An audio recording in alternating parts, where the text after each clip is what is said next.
Hello, Mariner fans. Welcome to episode number 84 of Monday Mojo. Coming at you with a little bit of a negative attitude, but you know me, right? I'm Max Schwabe. Chris Sobba is normally the optimistic guy. Evan Barron is our nice, realist halfway in between. We are currently coming at you with a 22-24 record. We're in fourth place. Hey, we're ahead of the Oakland Athletics. We're excited about that. On this episode, we're going to break down the series in Boston and in Atlanta, both of which we lost 2 games in those 3-game series. Sobba actually is going to dive really deep into the Atlanta series. Our man on the East Coast, Southeast Coast, was able to see a couple games, courtesy of Jerry Dipoto. And then, we'll talk about the upcoming homestand against the A's and the Pirates. I think it goes without saying we need to spank the Oakland Athletics to really become relevant again. What else am I missing, Sobba? Did your voice crack at the beginning of this opening? Or am I hearing don't things? Remember. I'm not sure. It sounded like it did. He's like, "Hey, Mariners fans." Anyways, it was fun. Fans. I had a great weekend. If we want to start with my experience in Atlanta, for all those who didn't know, Coca-Cola was made in Atlanta. And so during the middle of the day on Saturday, in the middle of the day, me and my brother went to the Coca-Cola Museum, and I got this fun, fancy little shirt. And I saw the vault where the OG recipe for Coca-Cola is held. And it was funny. It's a legitimate vault, and I got photos and everything. And somebody got too close. The alarm went off and everything on this lady. She stepped back, and this voice over the intercom goes, "Step away from the vault." And it was serious, man. I was like, I go to an employee. I was like, "You're telling me the recipe to Coca-Cola is actually sitting right there, right in front of us?" He's like, "Yeah, it's in there." And I'm like, "Damn, that's crazy." That was really cool. But hey, let me talk about Truist Park, because that place, if you're a baseball fan, that was my 7th stadium I've ever been to. Mm-hmm. And Truist Park is my second MLB favorite. stadium, that is. Yeah, MLB stadium, thanks. And Truist Park is my second favorite behind home, sweet home, T-Mobile Park. But there's this thing called Live, and it's a company or whatever. I don't know if it's a company, but there's Kansas City Live, there's Nashville Live, there's some other lives, and then there was Atlanta Live, or live at the I forget what it was called, the Battery, live at the Battery. And it's just this big area outside of the stadium where there's bars and restaurants, and there's a stage where performers can sing, and it's such a fun atmosphere to be at before a baseball game, because you're legitimately able to go down there early. And unlike at home at T-Mobile Park, where, we got Hot Dog Alley, but you also got homeless people everywhere asking for change. And you got that guy with the sign saying, if you don't love Jesus, you're going to burn in hell and die. Like that guy standing right outside of the home plate entrance. But this place, it was absolutely gorgeous. It was so clean, and so many people. There was like water fountains where kids were running around, and like at a water fountain thing where they're getting all like doing their thing, not swimming. I don't know what the term I'm looking for is, but it was amazing. It was amazing. And I had a little bit of fun with the Atlanta fans as well. They were extremely nice. I'll go on record saying that right off the bat. They were wonderful. Yeah, I bet. They were wonderful. But they were in the middle of the games. They're huge on Eddie Rosario. And I just didn't, know how much the fans loved him. But every time he was up to bat, kind of like we do with JP, JP, they're doing Eddie. And both times they did it, at least that I heard, immediately after Eddie Rosario, he either grounded out or he struck out. Those are the 2 times I remember significantly. And right after, and as they're chanting, and so then they all sit down. I stand up. I'm like, "Come on, Atlanta, Eddie, kind of mocking him, because he just got out after they were chanting for his name. They didn't beat your ass to a pulp, or what? No. But It wasn't like the Yankee Stadium experience that Chris had. Yeah, yeah, I didn't get booed out by a 12-year-old doing a Fortnite dance, doing that little yeah. thing to me. It was cool, man. But Jerry hooked it up. I'll tell you that. Yeah. First night, he got me tickets to. It was on the dirt, essentially. I mean, it was it was row one, as close as you could possibly be to the Seattle Mariners dugout. Between me and the Mariners dugout was the camera crew, and so that was cool. One of the camera guys, he had a ring. World Series ring for the Braves. We were chatting it up. I'm like, hey man, can I touch that? And he's like, yeah, bro, of course. And so I go through the netting and I'm touching the ring. I'm like, I'm touching the ring. I'm touching the ring. What year? What year? Was it the most recent Braves win, or why is what I'm asking is why does a cameraman have a World Series 2021? I believe that's their only ring. Right, but why does a cameraman have a World Series ring? Everybody in an organization, when a team wins it all, gets a ring. Everybody in the organization, from the sales team all the way to the MLB players. What? I think even the janitors, and I'm not even messing around at all. If you're affiliated with the Seattle Mariners, you get a ring. No way. Yeah. Well, if you're affiliated with the MLB baseball team. Yeah, right. Yeah. Would we get a World Series ring if the Mariners win this? Well, we're pretty tight with Jerry Dipoto now, so yeah, maybe. I really think I'm like getting to be boys with Jerry. I'm not kidding at all. I'm gonna send him a Christmas card every year from now on. But the first game, the seats were absolutely phenomenal, and then the second day, I get the tickets sent to my email, and it was section like 135, and row. I forget the rows. It's irrelevant, but I was like, oh, it's different from the first night, whatever. And I'm walking through the stadium, and there's three older folks walking through. They see my brother and I wearing Mariners gear. We like simultaneously, hey, go M's, go M's. And a few of the Mariner fans we'd say that too, kind of would brush it off. I was like, okay, weird, whatever. But these three in particular were very excited to have somebody else. Genuinely excited to have somebody else, right, saying go M's. Anyways, this was right before the game, and then me and my brother, we go get our beer, our food, whatever. We go to our seats, and we're sitting down, and they're pretty good. And then walks up the three folks, the two women and the man that we had seen 5 minutes ago. I'm like, hey, my people, we're sitting right next to you. Let's go. And they're like, oh, so who's your family member? And I'm like, huh? Like, what family member you got on the team? I'm like, what are you talking about? They're like, this is the family section. I'm like, oh, no way. What family member do you have on the team? Yeah. A pitcher. I'm like, oh, which one? He's like, George. I'm like, hurt my enthusiasm. You're George Kirby's parents.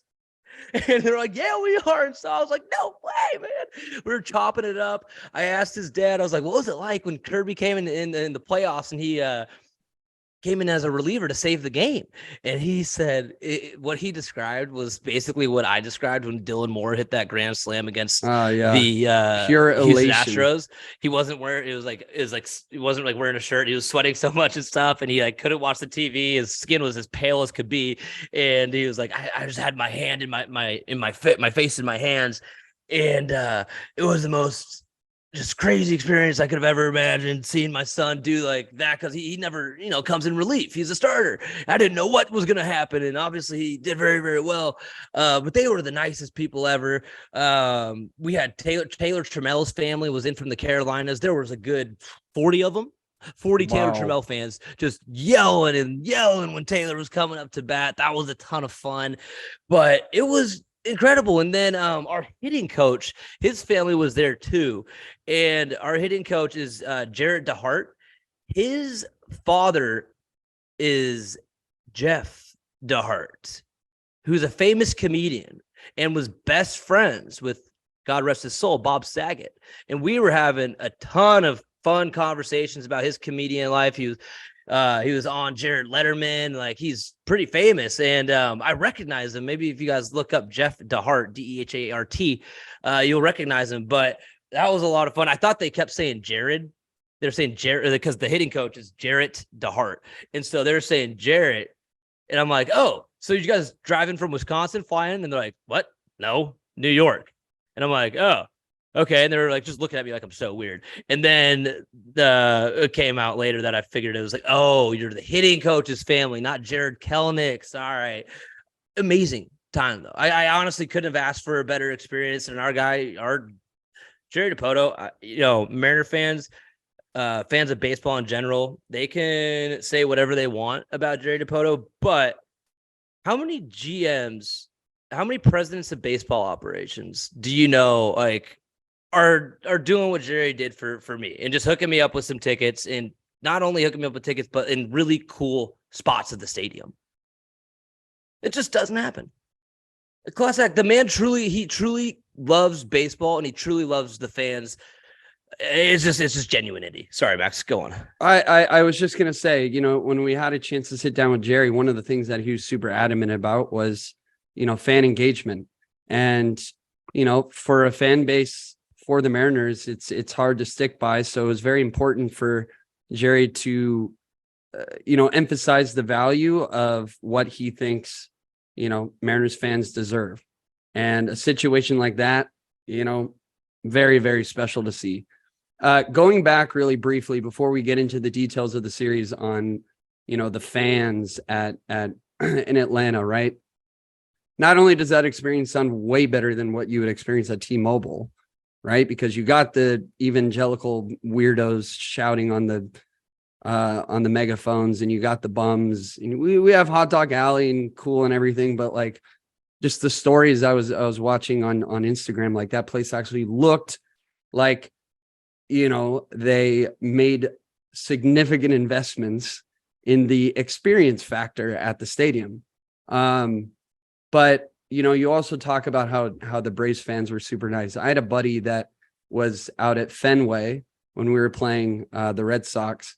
He saw a game, and it was funny because the Red Sox fans also were super, super nice, even though my buddy was kind of playing around talking trash. That surprises me. Well, I guess it kind of did initially, but it's one thing if the Red Sox are playing the Mariners versus the Red Sox playing the Yankees. Red Sox have no beef with the Mariners, right? Dude, I had a different experience when I was there. Well, that's because you take it over the top sometimes. No, I don't. Yeah, well, okay, fine. Okay, sometimes. But I mean, look, two great ballparks that we had a chance to, do some damage, two great ball teams that we played this week. And, overall, it was fairly disappointing. The two wins that we did get this week were very fun to watch. Obviously, game one of the Red Sox series, absolute beatdown, 10-1. Cal Raleigh becomes the first catcher to homer from both sides of the plate at Fenway, and it's I'm seeing 112-year history of existence. Was it the first catcher? I think he was the first player. I think I read it was the first catcher. Yeah. Okay. I mean, in 112 years, one player has bound to, hit 2 home runs on either side of the plate, batting right and left-handed. You think? I would assume, but what does assuming get me? Makes an ass out of you and me. There you go. I know you freaking love that freaking expression. That game, George Kirby was freaking raw, pitched another gem, 6 2/3 inning, 1 earned run, 1 walk, and 6 Ks. He's 5-2 on the season already. Has he gone a game without having a decision? That's already a lot of, that's, I wonder how many games he started, but 5-2 is a great start. And that was his 7th straight quality start. Before, of course, he pitched against Atlanta. Also, today was another quality start today. So give him 8 quality starts for Kirby in a row. Kirby is dealing. Okay. Game 2.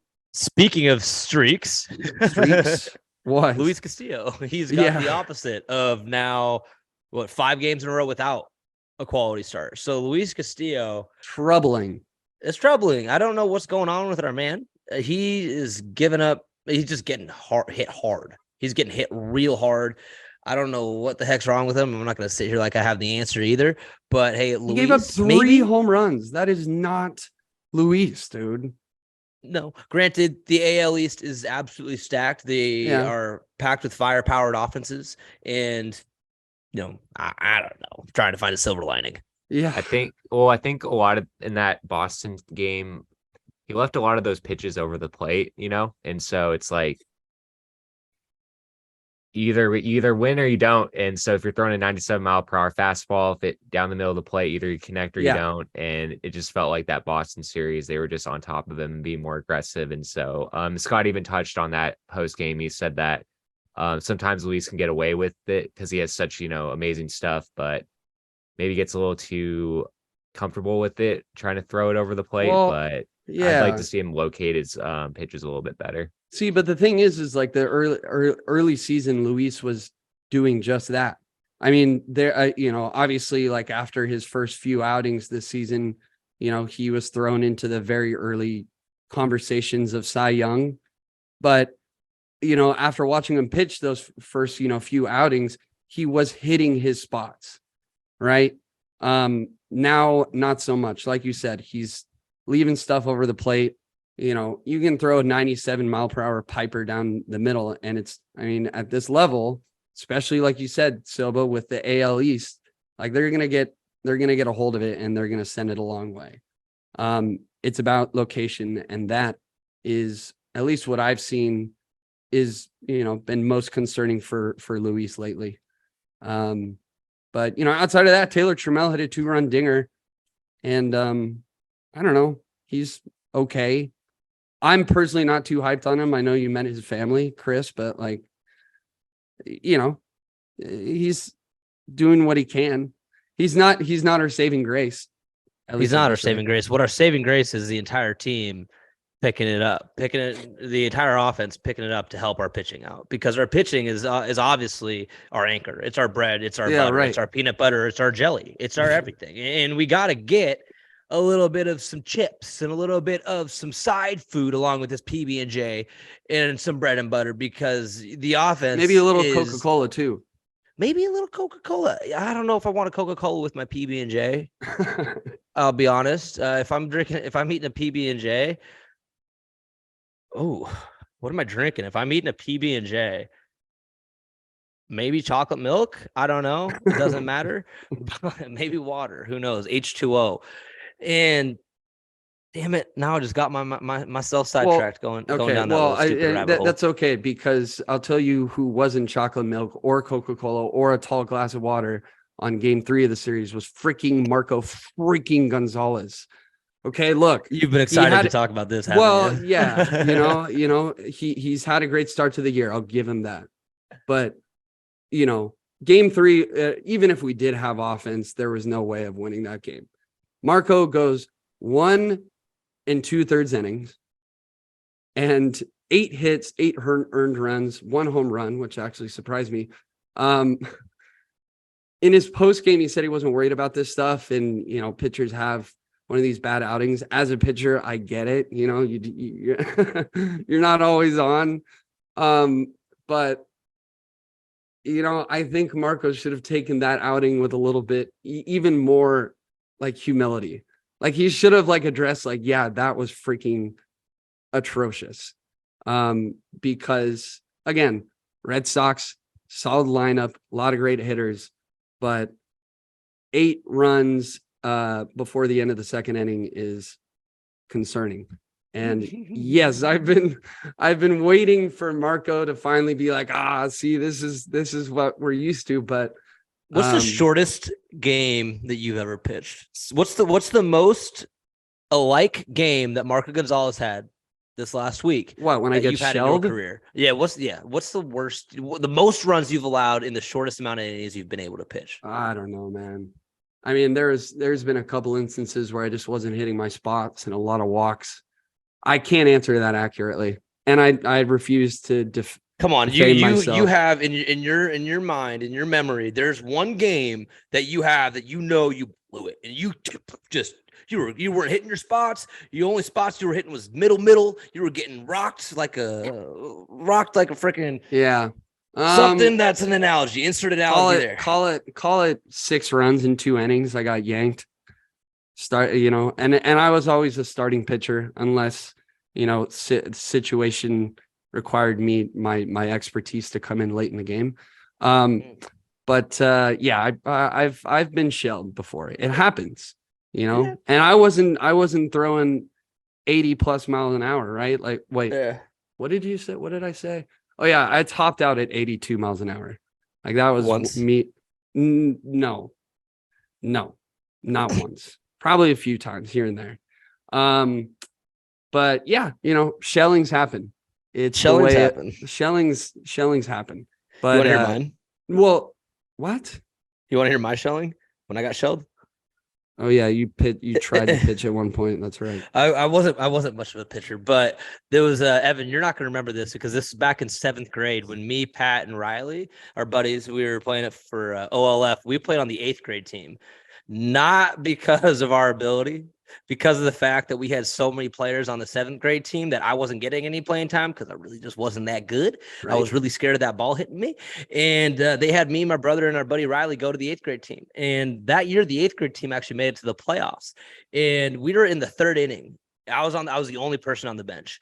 And we were in the middle of the 3rd inning. It is 0-0 game. Our pitcher, he ended up getting shelled. Didn't record a single out. And it's now like 8-0. So coach goes, Sobba. I look up, I'm like, yeah, what's up, coach? He goes, you want to pitch? And I'm like, what? It isn't in a playoff game. And I'm like, what? He's like, you want to pitch? And I'm like, yeah, I'll pitch. My first pitch, ground out double play, 2 outs, bases empty now. And I'm like, oh my God. I proceeded to give up 7 runs. Okay. Well, at least you got that double play. I proceeded to give up 7 runs, and then we got mercy ruled. So we didn't finish the inning. But it was a hell of an experience, man. Yeah, well, it's humbling. You can't win them all. And sometimes when you can't win them all, you lose in a big fucking way.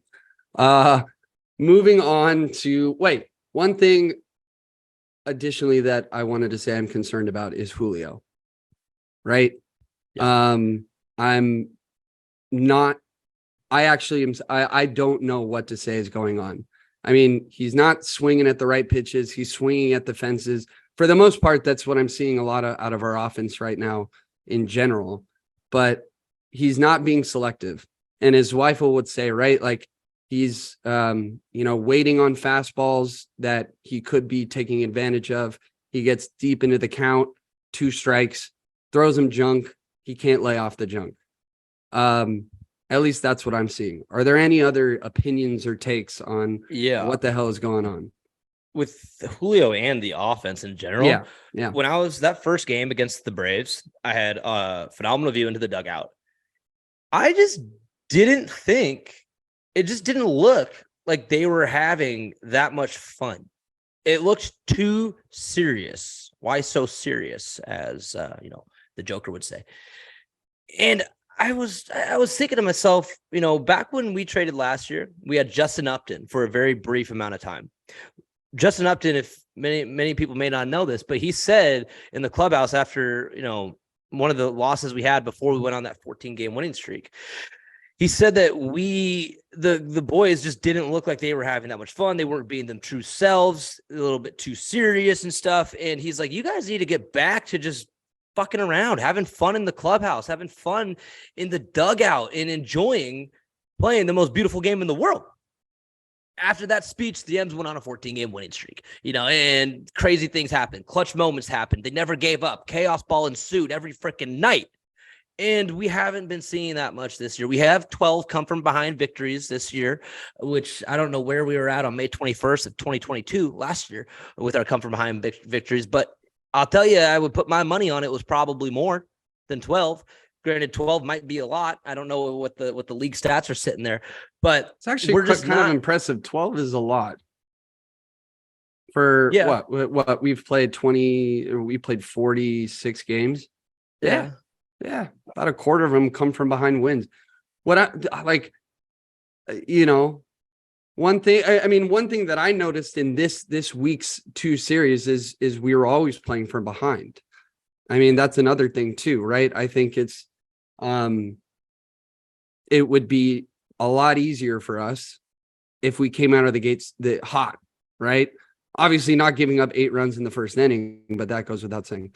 I think if we get the bats early, if we get the bats going early, and again, not swinging for the fences, but playing actual baseball. And by actual baseball, I mean hitting singles, hitting doubles, moving the runners over, getting walks, getting on base. That's something that we haven't been seeing. And pair that with, fairly decent pitching, you're not going to win a lot of ball games. I really wanted to come out of this week, remaining 500, but we'll get into this. Obviously, we have a 4-game series at home against Oakland, and that would be real freaking nice to take advantage of. But here we are, 22 and 24. Let's dive into, a couple of the highlights from Atlanta. Game 1, Bryce Miller. Here's another example of what we've been talking about. Great outing. He went deep.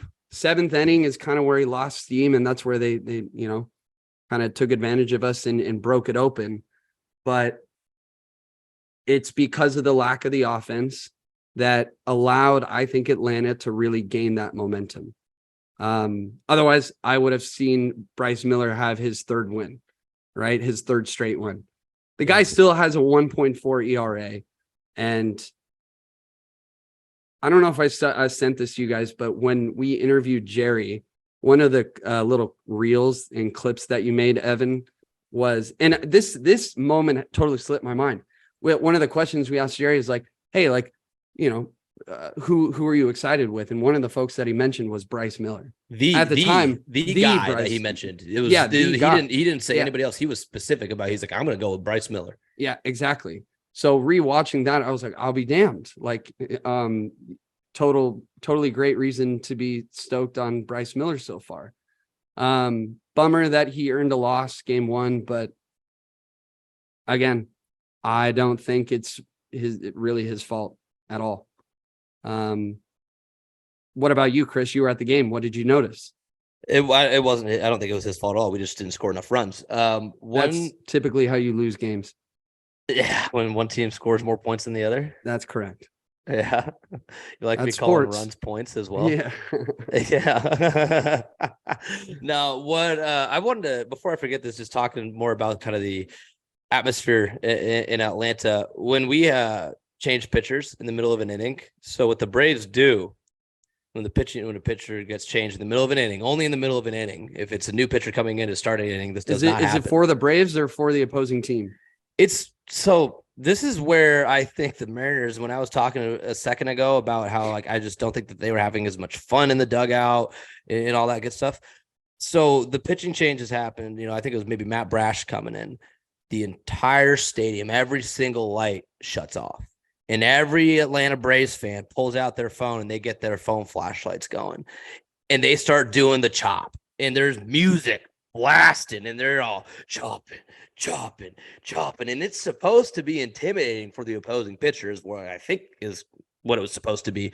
But in my mind, I'm like, damn, man, they kind of got a walkout for me. You know what I'm saying? If I'm Matt Brash, I'm doing a strut. I'm getting out there and I'm like, hell yeah, y'all welcoming me into the mound. Yeah, it seemed that, I don't know. And so it's a sense of community. Do they do the wave at the Brave Stadium? I think I actually saw that. Yeah, I think that's just universal. Well, I don't know. Yeah, it's it's I don't know why I thought one excessive thing that the Braves do is every single time a pitcher gets a strikeout for the Braves, every time fireworks go off. What? Every time. Over center field. And I'm like, okay, come on. Excessive, dude. A little excessive. Like, come on, you guys. Think about the environment. Did they just set here. off like an M80 or is it an actual like? No, it's fireworks over the batter's eye, man. I mean, dude, that's come on. Yeah, tone it down a little bit. I get it. Get the people involved. Get the people going. But our offense just struggled, and that was what coming into game 2. I was like, we got to figure out a way to I couldn't remember. I was thinking about this going into game 2. Like, when was the last time? It seemed forever since we scored in a good amount of runs in multiple innings or multiple late innings. Yep. And we didn't score until the 5th, the 6th, and maybe it was the 8th. So we had 2 innings in a row late in the game where we scored. One was 3, the other was 2. And then we scored 2 more for a total of 7, right? In that second game. And that was really good to see our bats come alive and stay alive throughout the latter half of the game. Yeah. And each of the losses we had in this series, we had 4 runs or less. In fact, only one game we had 4 runs, and then the rest were 2, 3, and 1. So look, we're beating a dead horse on this whole offense thing, but thankfully, like you said, game 2 in Atlanta, bats came alive. Gino's home run to straightaway center field. That was hit so perfectly. Like I could feel that feeling of the ball coming off the bat and just like no doubter. Obviously hitting. How do you know what that feels like? There's something to me about a straightaway center field home run. Yeah, like when somebody hit them off of you, you kind of got that memory coming back to you. Shut up. No, I'm talking about just like it's the furthest part of the ballpark.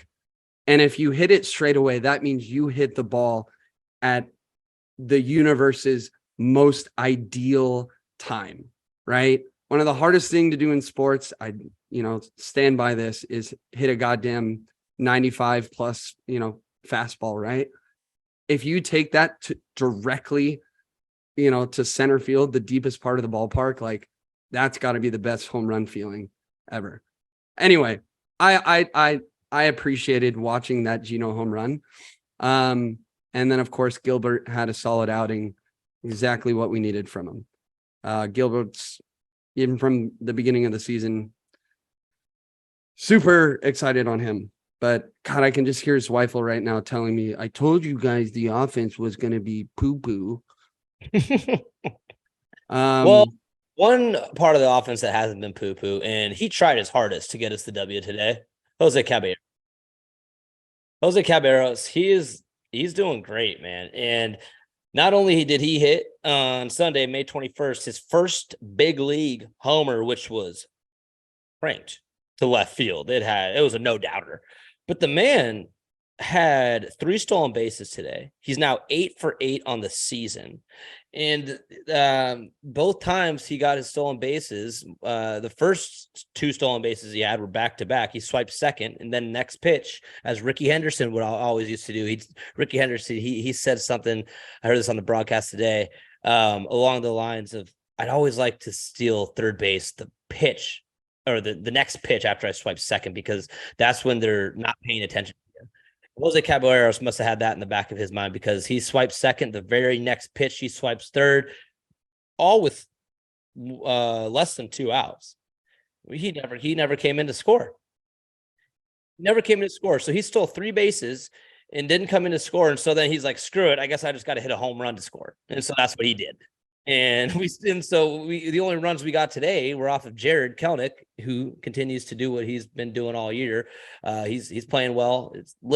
He's slowed down a little bit, come down to earth a little bit, you could say. Granted, I think, but he is the highest batting average, highest batting average on the team right now.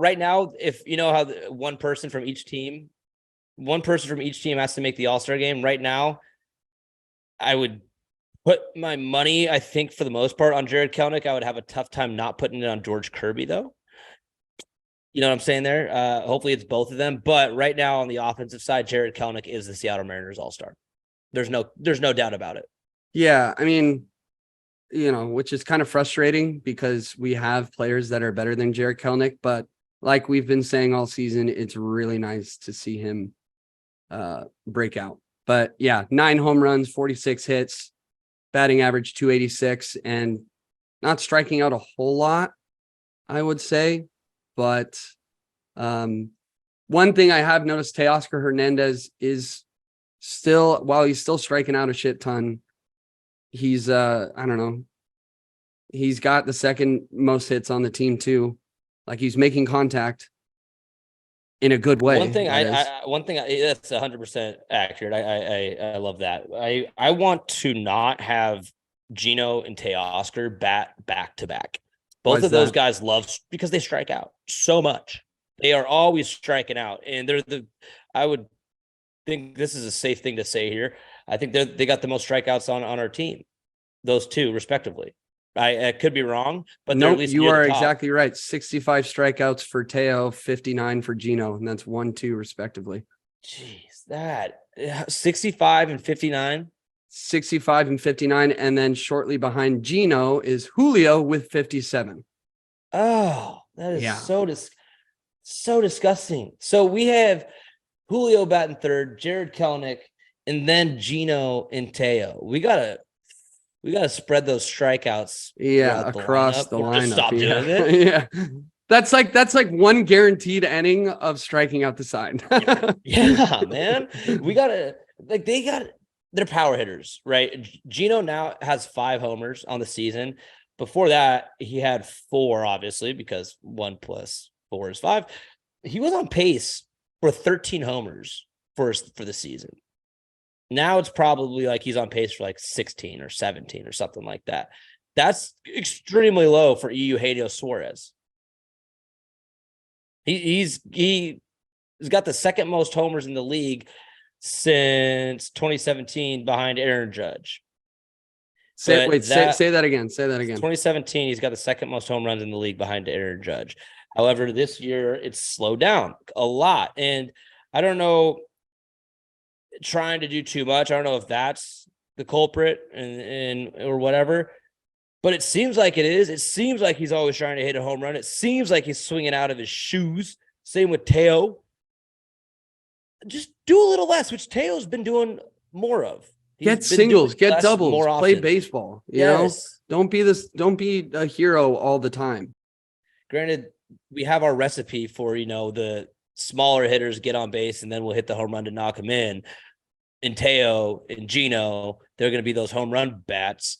But you got to put the ball in play first, and you got to get the ball in the air first. And it's just not happening enough. It's not happening enough. And so maybe, with the bright spots we had when we had our wins this week, we scored a lot of freaking runs. We scored a lot of runs. So one game per series, our offense figures it out, clicks, and runs get scored. I would like to see that spread out throughout a series. And I would like to not lose 2 series in a row. That sucked. Yeah, it leaves a really freaking sour taste in my mouth. Question for you. Do we know when Sam Haggerty is coming back from his conky? What's a conky? Conky? Concussion? Concussion. No, I don't know. He looked good in the dugout. He had a smile on his face. Well, that's good. Yeah, Dylan Moore, speaking of injured guys, Dylan Moore's doing a rehab assignment in Everett. I think we could potentially be seeing him soon, but the way Jose Caballeros is playing, I don't know if we need to see him.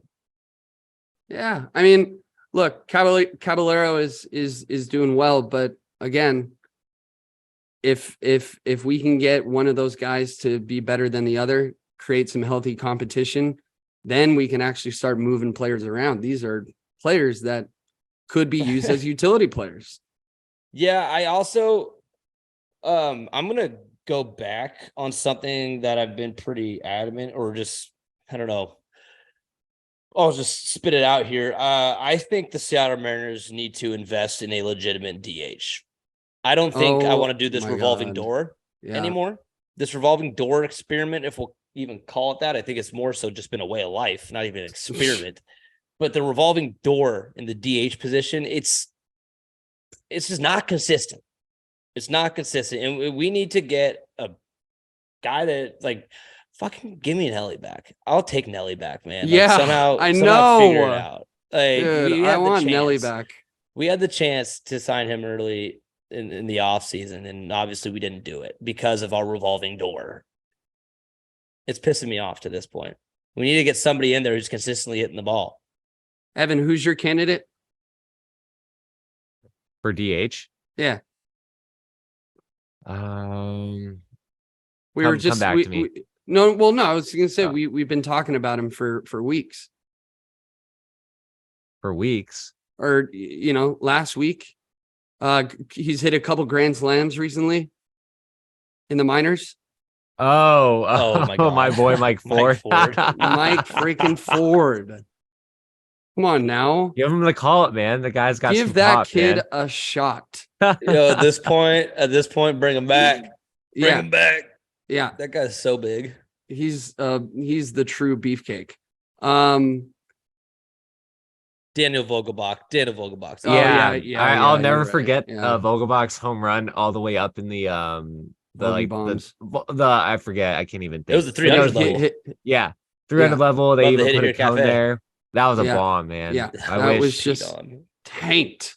Yeah, I wish he would have panned out more for us, but Yeah, well. well, he's playing for the Mets and actually doing pretty solid.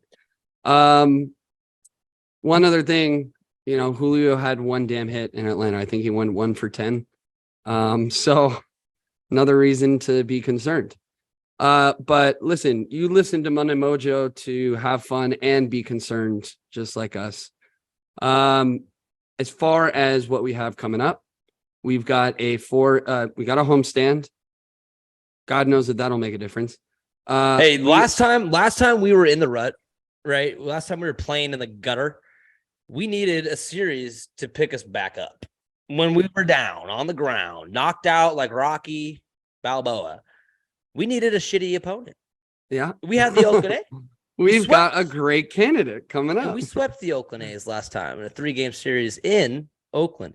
We're coming back home. And if anything, this is the team that we wish we could play 162 times in a season, because if we have anybody's number, it's the Oakland A's. And that, granted, everyone in the league Yeah. has their number. Do we you guys got their record pulled up by chance? I think they finally broke double digits this They week. did. They're at 10. Yeah, they're at 10. They got 10. The last time we played them, they had 6 wins. So they've had 4 wins since we played them. We played them 4 times. I think that's a chance for us to get 4 wins against a god-awful team. They're, 20 games back of first place. They are, without a doubt, the worst team in Major League Baseball. So let's get the good vibes rolling, boys. Let's pick it up. The first 2 games of this series, similar to all 3 games last time we played them. The first 2 guys, the last 2 games of the season, their pitchers are TBD. For those who don't know what that means, to be determined. First 2 pitchers, however, is Kyle Douglas Muller, 1-3, with an ERA north of 7 at 7.71. Even Just flirting south of with 8. Yeah. Flirting with 8. Trying to take a little tango dance. Below, after that, is Marco versus Luis Medina, who's 0-2 with just south of 7 with a 6.88 ERA. Okay. Those are 2 guys that, god dang, fellas, gosh dang, offense. Let's get it going. Get it going early and don't try to do too much. Just move the line. This could be a great opportunity for Luis Castillo to bounce back with obviously support of some offense, get a much needed win, and hopefully get back on track. Marco is the second game against Luis Medina. Same case with Marco. If he wants to be super optimistic after his freaking horrid outing against Boston, great. But that's another opportunity that we need. Game 3 against the A's, we got Bryce Miller. I think we'll be fine.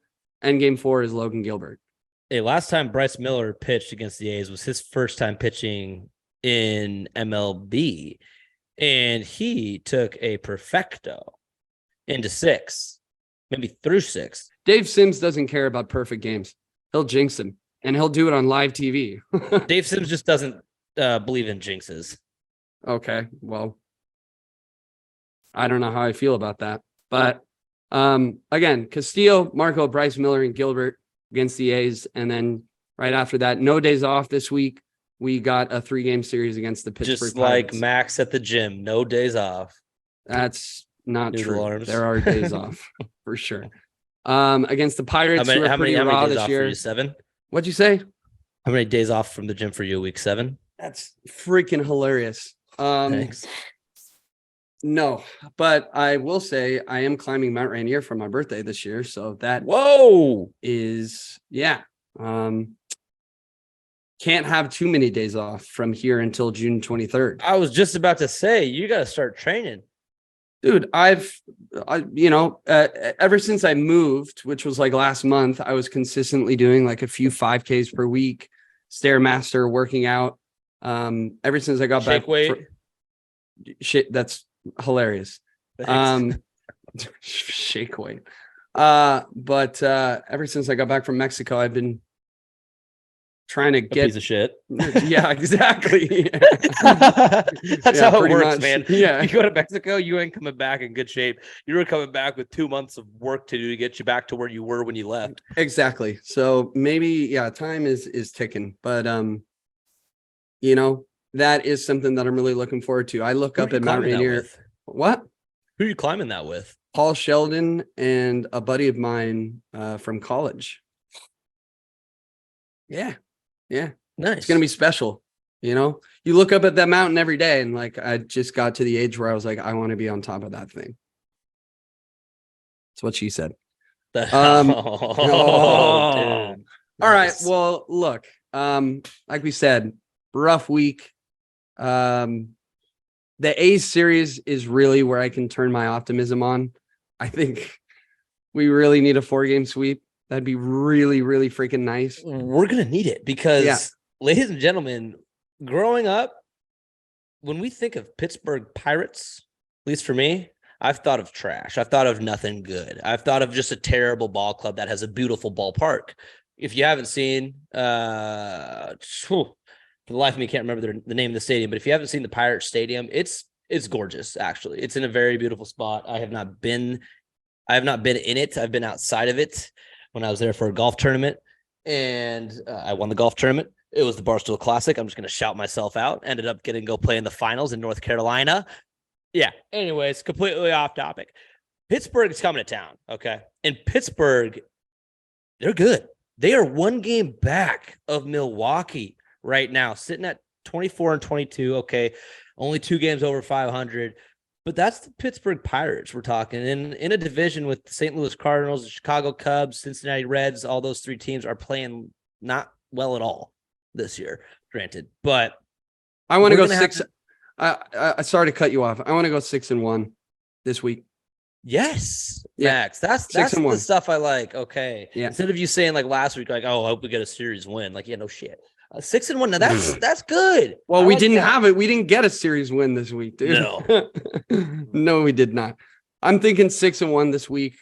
You can quote me on that, and you'll check in with us at the end on our next episode. But hold me to that. You kind of just made me come back down to earth with like all my optimism. And like you were just such a realist, and what you had hoped for didn't happen. And I was thinking that you were kind of like absurd, like, oh, of course we'll get a series win. That didn't happen. No, it didn't happen.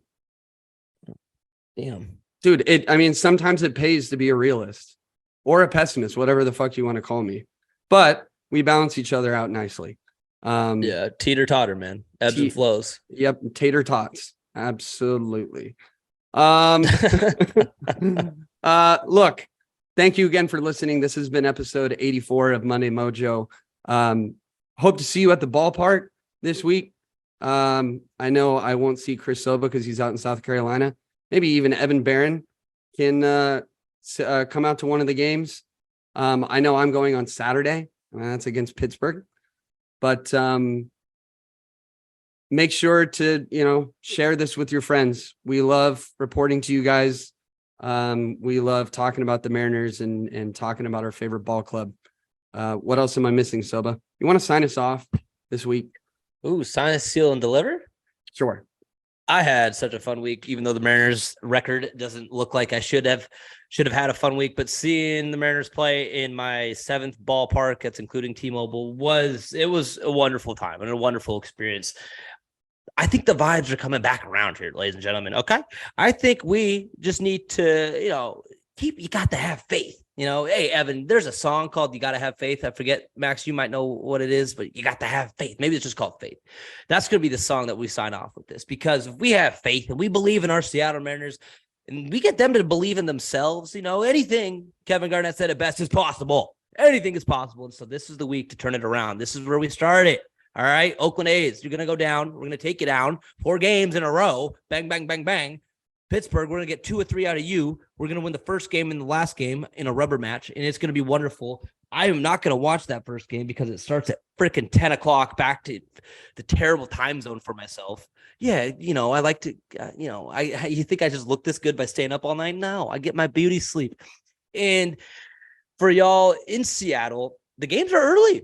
They're early. The Saturday and Sunday games both are at 1:00 against Pittsburgh. Okay. So get out to the ballpark early.